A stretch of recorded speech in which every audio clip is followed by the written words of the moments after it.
자, 오늘 말씀은 요한계시록 9장 13절에서 21절인데, 요한계시록 전체 주제 우리가 보면 알겠지만, 첫 번째는 이제 계시록의 저자인 사도 요한과, 그 다음에 사도 요한 앞에 나타난 그 그리스도, 그러니까 여기서 나오는 환상이 아니고 비전 속에 나오는 그리스도는, 우리 지상 사역을 하실 때 그리스도가 아니라 이미 승리하시고 하나님 보좌 우편에 앉아 계셔서 세상의 만방을 통치하시는 그리스도의 모습으로 요한에게 나옵니다.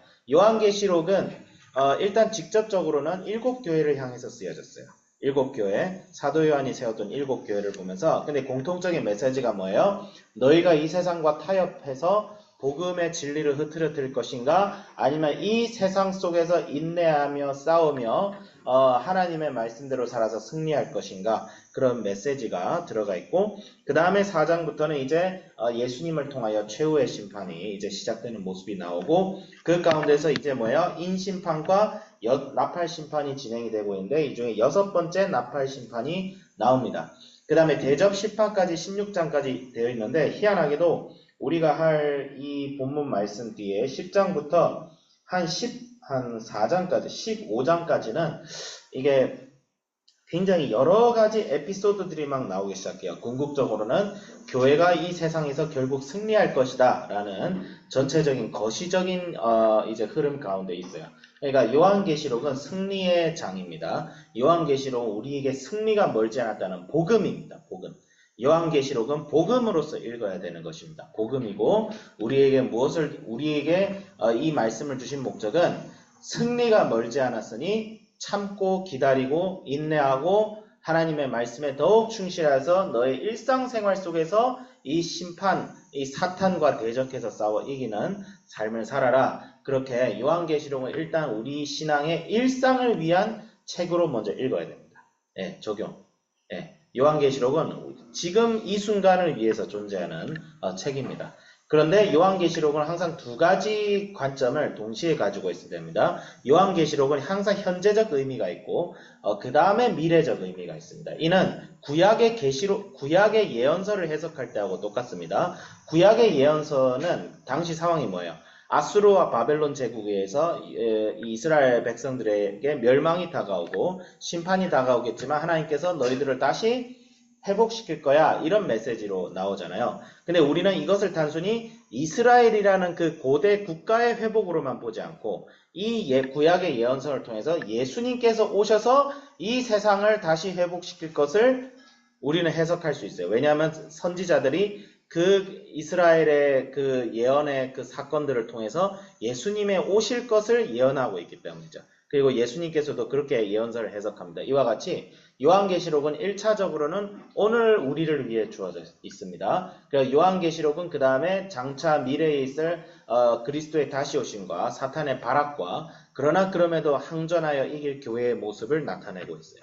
그러니까 영적 전쟁 가운데 우리에게 있는 것인데, 현재적으로 살펴보고 미래적으로 살펴보고 여러 가지 해석이 가능할 수 있어요. 구약의 예언서도 그 당시 여러 가지 해석이 가능했었듯이 이 인심판은 뭐지? 나팔심판은 뭐지? 이것도 여러 가지 해석을 할 수 있습니다. 근데 한 가지 알아야 될 것은 요한계시록은 묵시입니다. 묵시는 그 당시 하나의 장르예요. 근데 묵시 장르는 일단 1차적으로는 상징적으로 해석하는 것이 맞습니다. 상징적으로 해석하고 그 가운데 문자적인 해석이 가능한지를 살펴봐야 돼요. 이건 장르 그 해석을 하는 그냥 이제 공식입니다. 사실 공식. 장르기 때문에 시편은 상징적으로 해석해야 되는 게 맞잖아요. 우리가 시는 상징적으로 해석하고 역사는 어느 정도 문자적으로 해석하는 게 맞듯이 요한계시록은 최소한 역사서는 아니에요. 묵시예요. 묵시. 하나님의 메시지와 관점을 하나님의 관점에서 우리에게 알기 쉽도록 얘기해 놓은 것이 묵시예요. 그 때문에 환상과 그 다음에 이제 상징적인 언어들이 많이 쓰이고 있어요. 그렇게 보여지고 있습니다. 그래서 6번째 천사가 나팔을 불매 하나님 앞 금제는 넷불에서 한 음성이 나서 나팔 가진 6째 천사에게 말하기를 큰 강 유프라테에 결박한 4천사를 놓아주라 하매 4천사가 놓였으니 그들은 근년 그 년 월 일시에 이르러 사람의 3분의 1을 죽이기로 준비된 자들이라. 이제 여섯 번째 나팔 심판에는 이제 사람들이 죽는 참혹한 재앙이 일어나는데 그 년 월 일시에 이르러라는 표현은 이 심판조차 하나님의 계획 속에 있다라는 표현이라고 볼 수가 있어요. 특정 사건이라고 얘기하기보다는 왜냐하면 이제 이런 심판의 표현들을 보면 하나님께서 결국 인류의 역사 가운데 개입하셔서 이제 회개를 촉구하시고 그 다음에 교회에게는 이제 깨어있을 것을 명하기 위한 메시지인 것이죠. 그 다음에 16절에 마병대 수가 2만만이라고 되어 있는데 이게 문자적으로 보면 2억입니다. 네. 아니 마병대가 무슨 말인가? 근데 이 마병대의 묘사는 마치 구약으로 치면 아수르하고 바벨론이 이 이스라엘에 쳐들어올 때 묘사하고 거의 비슷해요. 네. 조금 환상적이고 초월적인 모습이 있지만 그런 게 있고 그 다음에 유프라테 강에서 이 내천사와 함께 몰려오는 이 마병대 숫자는 마병대 모습은 이 당시에 유프라테 강 동쪽에 있는 애들이 누구였을까? 이 당시에 실제적으로 이 당시 로마 제국이 지배하던 지중해 강력이 있는데 이 지중해 강력이 로마 제국이 유프라테 강 서쪽을 지배하고 있었고 동쪽에는 사실 유목민족 하나가 지배하고 있어요. 그게 누구냐면 파르티아 제국이거든요. 로마 제국이 실제로 파르티아 제국에게 카르의 전투에서 대패를 하고 로마 제국군 3만 명이 이 카르의 전투에서 전사합니다. 예. 실제로 그런 사건이 있어요. 역사적으로. 그래서 파르티아 제국이 굉장히 무서운 강대한 제국이에요. 로마 제국과 라이벌 제국이었어요. 예. 그런 이 유목민족의 묘사하고 거의 동일합니다. 물론 이게 과연 진짜 말일까? 아니 불을 뿜고 꼬리가 달린 말이 없잖아요. 이 세상에는. 그렇죠? 그러니까 이게 진짜 말은 아니에요. 사실 문자적으로 해석하기보다는 하나님께서 이 세상을 심판하기 위하여 예비되고 준비된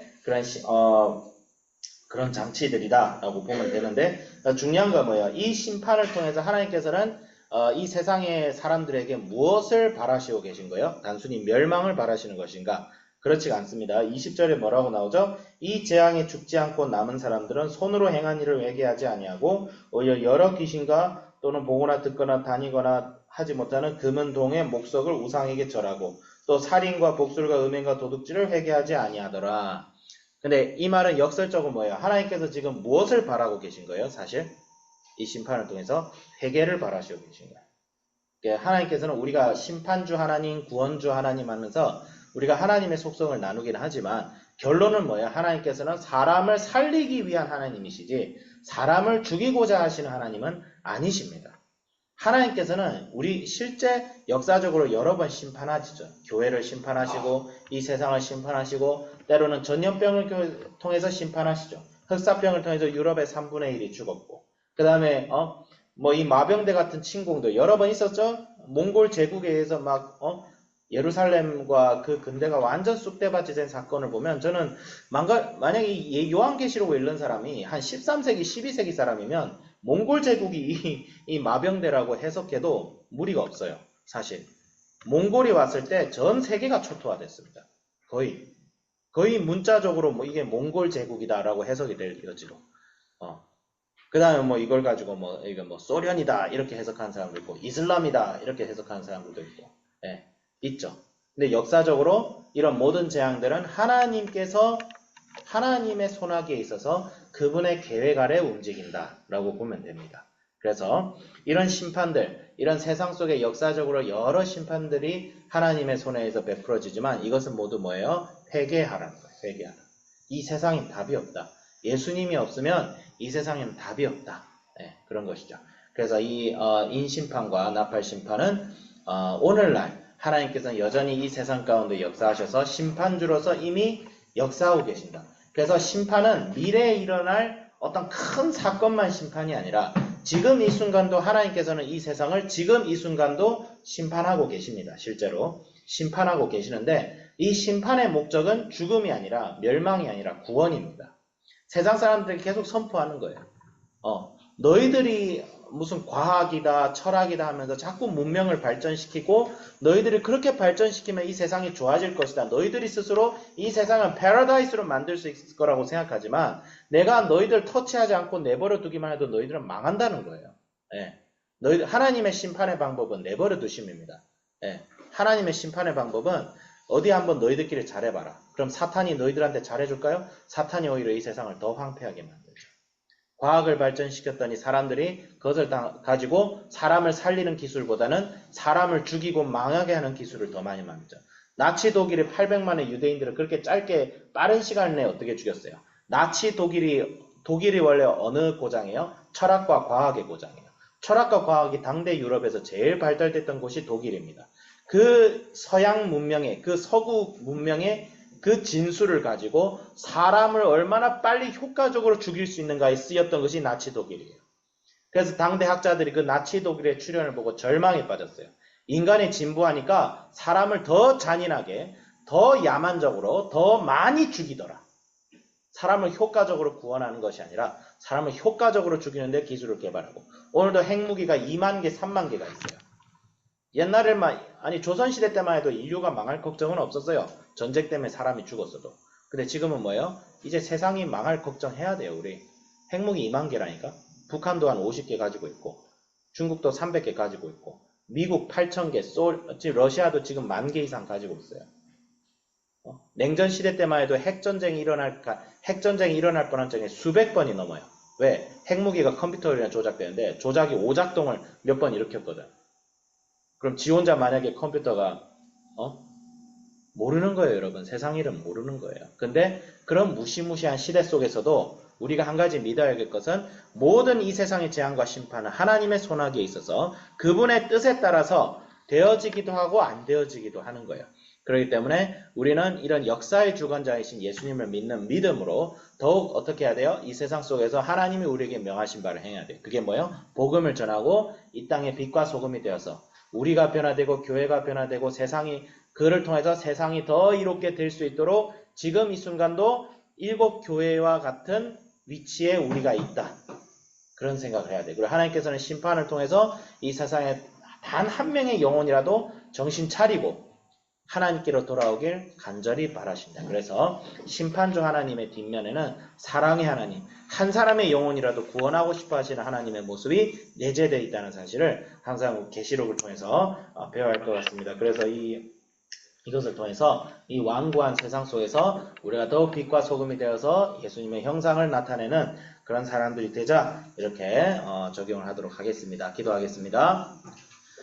하나님 아버지 감사합니다. 도처에 기근이 있고 민족이 민족을 대적하여 싸울 것이요. 예수님께서도 내가 이 세상에 평화를 주러 온 것이 아니라 검을 주러 왔다고 했습니다. 가족들 간에 다툴 것이요. 민족과 민족이 대적하여 다투는 이 상황 속에서도 주님께서는 우리에게 이런 일이 일어날 것이지만 두려워하지 말고 놀라워하지 말고 오히려 하나님께서 예언하신 대로 예수님께서 미리 그 사도들과 제자들에게 이르신 대로 일어나는 일을 통해서 우리가 오히려 예수님이 오고 계신다. 예수님은 곧 오실 것이다. 예수님은 장차 오셔서 새하늘과 새 땅을 여실 것이다. 그런 믿음을 가지고 오늘 우리의 일상 속에서 주의 말씀대로 살아가서 주의 말씀대로 승리하고 주의 말씀대로 열매를 맺어서 사탄의 영역을 무너뜨리고 우리의 마음속에 있는 사탄과 우리의 가정 속에 있는 사탄과 우리의 교회 속에 있는 사탄을 무너뜨리는 승리를 맛보는 저희들 되게 하여 주시옵소서. 감사드리며 우리 주 예수 그리스도의 이름으로 기도드립니다. 아멘.